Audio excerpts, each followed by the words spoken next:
Bonjour, bonjour. Voici la deuxième émission de la chaîne YouTube que j'ai créée il y a 2 mois, donc Les Deux Mondes. Et donc, je ne sais pas si vous vous souvenez, il y a donc 3 thèmes, hein. Les réacteurs nucléaires nouvelle génération, les grands livres et les sectes. Aujourd'hui, c'est une sous-introduction qui parle une introduction sur les réacteurs nucléaires nouvelle génération. Et une brève introduction pour un peu expliquer de quoi je vais parler au fait. Donc, je ne sais pas, donc, les réacteurs nucléaires, je vais expliquer dans les émissions qu'est-ce que c'est un réacteur nucléaire, qu'est-ce que c'est un réacteur nucléaire nouvelle génération, c'est-à-dire, bon, c'est tout simple, hein, les réacteurs ont été inventés dans les années 50, 60, et puis ils ont été améliorés, et il y a différentes générations, quoi. Et moi, je vais parler de la dernière génération des réacteurs nucléaires, les meilleurs, quoi. Mais qui ont déjà été inventés dans les années 60, le principe. Il y a même eu des modèles des démonstrations, mais qui n'ont jamais, malheureusement, ils n'ont jamais été mis en pratique, construits industriellement. Donc on est resté coincé avec les anciens réacteurs, sans vraiment qu'il y ait une évolution. Et c'est ces anciens réacteurs qui produisent tous ces inconvénients, hein. Donc pollution, enfin déchets nucléaires, accidents, etc. Donc tout d'abord, donc je voulais dire donc moi un peu qu'est-ce que je suis par rapport à ça, au réacteur nucléaire de numérisation. D'abord, bon, moi j'ai mes humanités supérieures ou mon baccalauréat C en France que j'ai eu. Donc j'ai une formation de base, hein, mais je n'ai pas de formation universitaire. Ça c'était quand même important, hein. Je ne suis pas physicien ou je n'ai pas d'autres diplômes universitaires. Donc mon jugement, tout ce que je vais dire, c'est un peu à ce niveau-là. Donc bon, c'est pas, je ne vais pas vous donner des détails physiques, vraiment en détail et de l'expérience que j'ai, non. C'est pas. Mais toutefois, mon père, lui, il était ingénieur et physicien, et lui, il a participé personnellement donc, au réacteur nucléaire nouvelle génération, donc dans les années 60, 70. Et donc lui, il a travaillé, il y avait un réacteur nouvelle génération appelé réacteur à sel fondu. Et aux États-Unis, ils ont construit un prototype euh, de réacteur à sel fondu.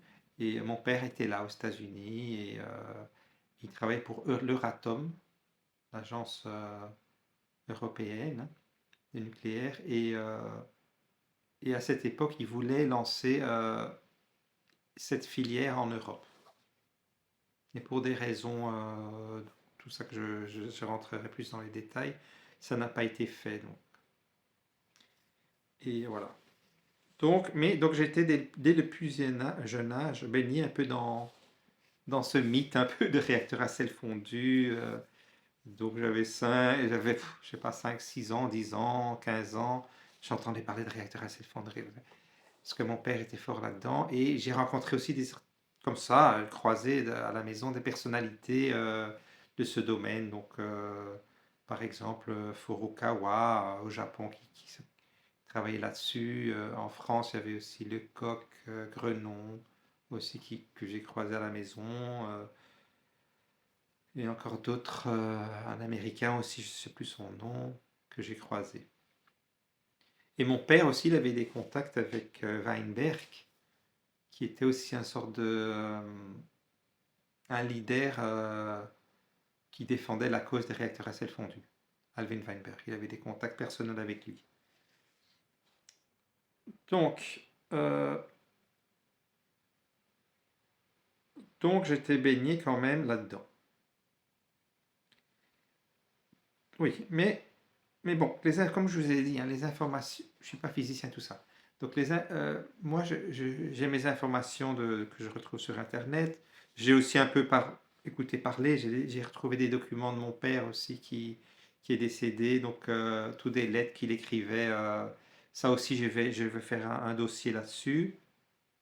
Et moi, j'applique un simple raisonnement. Donc un simple raisonnement d'une personne qui a cette formation que j'ai, et donc une simple logique que j'expliquerai, et que vous pouvez faire la même, quoi. Le même raisonnement, donc il n'y a pas de mystère, il n'y a pas de... je n'ai pas d'autorité, j'applique un certain raisonnement, vous pouvez suivre vous-même, et vous-même tirer vos conclusions, et voilà, c'est pas, c'est pas plus que ça. Alors, maintenant, pourquoi ce thème est important? Pourquoi est-ce que, moi qui ne suis pas physicien, pourquoi est-ce que je vais commencer à parler de quelque chose comme ça, comme l'énergie? Euh, L'énergie, c'est vachement important. Donc, on en a besoin tout le temps. J'ai besoin d'énergie pour vous parler, pour allumer mon téléphone, pour l'Internet, pour vous avez cette information. L'énergie, j'en ai besoin tous les jours. Tout, aussi bien à la maison, j'ai besoin d'exciter que lorsque je sors de la maison pour me déplacer. À une certaine époque, évidemment, il y a 1000, 2000 ans, on n'avait pas besoin d'électricité, parce qu'il n'y avait pas, ça n'existait pas. Donc.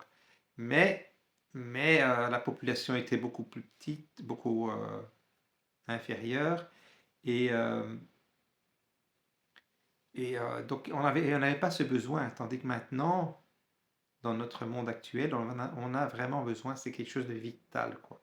Si on n'a pas d'énergie, on ne sait pas se chauffer, on ne sait pas communiquer, on ne sait pas se déplacer, on ne sait pas faire fonctionner les usines, tout tombe à l'arrêt.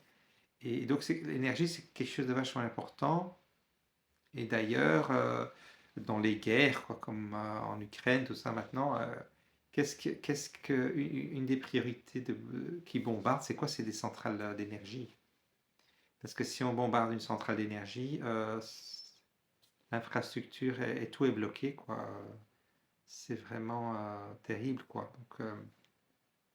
Donc l'énergie, c'est aussi important que la nourriture qu'on mange, que l'eau qu'on boit, c'est essentiel, quoi. Même la nourriture qui nous parvient, elle doit nous parvenir par des transports en commun, quoi, qui utilisent l'énergie. L'eau qu'on boit, elle doit être pompée avec des moteurs pompés du sol. Donc on a besoin d'énergie partout, quoi. Euh, alors, l'énergie, c'est très important. Donc, si on veut vivre une vie décente. Mais il y a un deuxième problème lié à l'énergie. Problème où, bon, c'est que l'énergie, elle pollue. Les énergies fossiles, celles qu'on utilise principalement, charbon, pétrole et gaz, polluent énormément. Et on peut dire que les gaz à effet de serre sont produits par la combustion de charbon, pétrole et gaz, quoi. À 60, peut-être 60% ou 70%. Donc s'il n'y avait pas ce phénomène, si on n'utilisait pas ces énergies, à la limite, on peut dire qu'il n'y aurait pas de réchauffement climatique. Mais le problème, c'est que on savait ça dans les années 60-70, que, euh, que ça ne pouvait pas, il y aurait un problème, quoi. Et, et, et on a dépassé la limite, et maintenant, on est parti, et on est au-dessus de la limite acceptable, que la planète ne s'est pas régénérée à tous ces gaz à effet de serre, ça. Et donc, on doit vraiment trouver une solution à ça, une solution vitale, parce que le réchauffement climatique, on ne sait pas ce que ça va produire, quoi. On, on imagine, oui, la planète va chauffer, et puis il y a des régions les climats vont être extrêmes, il y a des régions qui sont sèches, qui vont encore être plus sèches, il y aura plus de tempêtes. Euh, on ne sait pas, au fait, la fin de ça. On ne sait pas ce que ça va vraiment produire, quoi. Et alors, il y a ce problème de réchauffement climatique créé par les énergies fossiles, mais aussi les énergies fossiles aussi polluent l'air. Polluent l'air, peut-être la source est la plus grande source de pollution d'air, peut-être à 90%, 95%. Ça aussi, je rentrerai dans les détails, j'étudierai ça. Et donc, je crois que cette pollution de l'air, elle cause à travers le monde environ, ils ont fait des études là-dessus, environ 10 000 morts par jour. Même pas par an, par jour. Mais c'est des morts qu'on ne le voit pas, imperceptibles, quoi. Mais ils ont quand même fait ces statistiques et ils sont quand même arrivés à ces chiffres, quoi. Incroyable, quoi. Et donc, on peut dire que arrêter d'utiliser des énergies fossiles, ça diminuerait aussi ce taux de mortalité de 10 000 personnes par jour. Donc, c'est important aussi d'arriver à une solution, hein.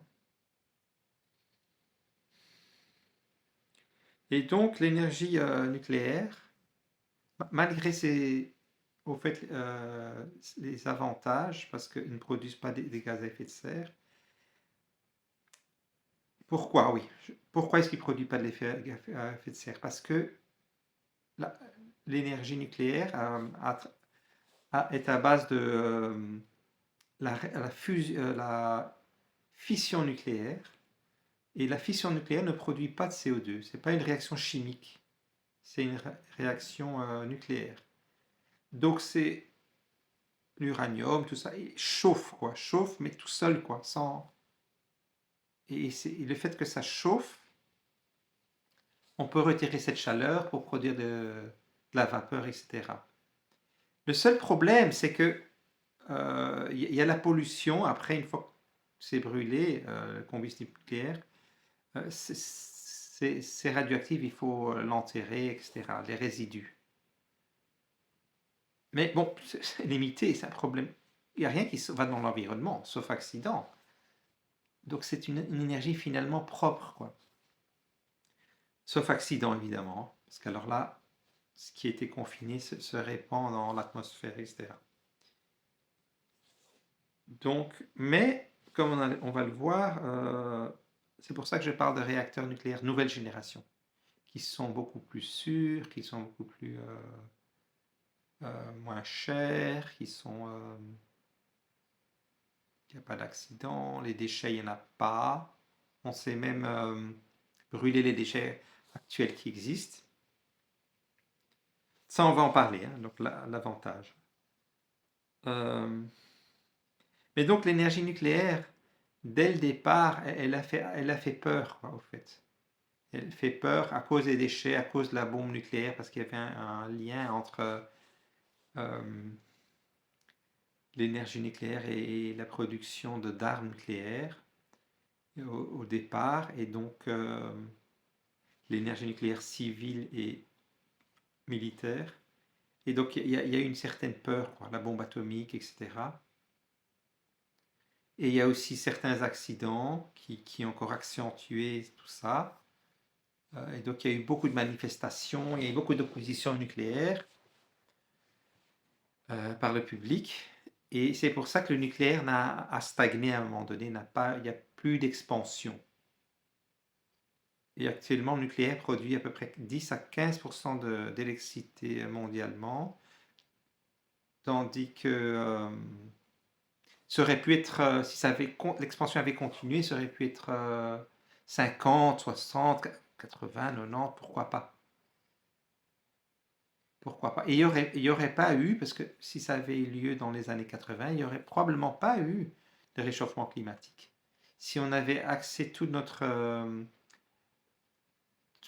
production d'énergie autour du nucléaire, quoi. Il n'y aurait pas eu de réchauffement climatique, quoi. Mais non, il y a eu des manifestations, l'énergie nucléaire a stagné parce que c'est politique. Et le fait que ça a stagné, la consommation des énergies fossiles a continué d'augmenter. Et c'est pour ça qu'il y a les gaz à effet de serre dans cette proportion et le réchauffement climatique. Voilà. Mais ça, on va en parler, hein. On va en parler aussi de pourquoi les éoliennes, etc., ils disent que ça suffit et que c'est avec ça on sait résoudre le problème. Bon, ça, on va en parler, tout ça. Mais donc, elle était très critiquée et voilà. Donc, les réacteurs nucléaires nouvelle génération tentent d'améliorer les inconvénients de l'énergie nucléaire traditionnelle ou ancienne génération. Je décrirai dans la chaîne donc les différentes formes et procédés d'énergie nucléaire. Je découvrirai avec vous, parce que moi, comme je suis pas, j'ai pas de formation de physicien, tout ça, moi-même je découvre, quoi. Je vais essayer d'explorer ça, essayer de comprendre, etc. Donc pour conclure,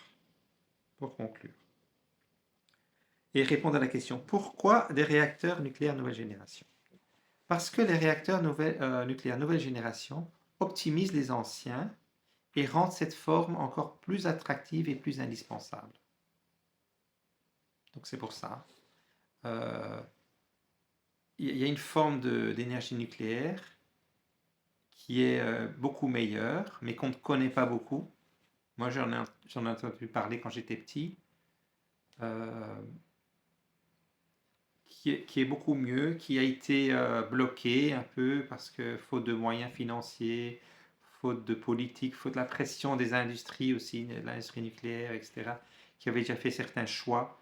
Donc, ça a été bloqué et maintenant, depuis les années 2000, ils ont fait un effort de relancer ces réacteurs nouvelle génération. Ils parlent de cinquième génération, je sais pas, euh, de le relancer, quoi. Et voilà, ça c'est le thème, donc ce thème-là. Je vous remercie pour votre attention. Et donc la prochaine fois, je vais rentrer plus dans les détails et expliquer tout ce problème et dans les détails. Je vous remercie pour votre attention et à la prochaine. Au revoir.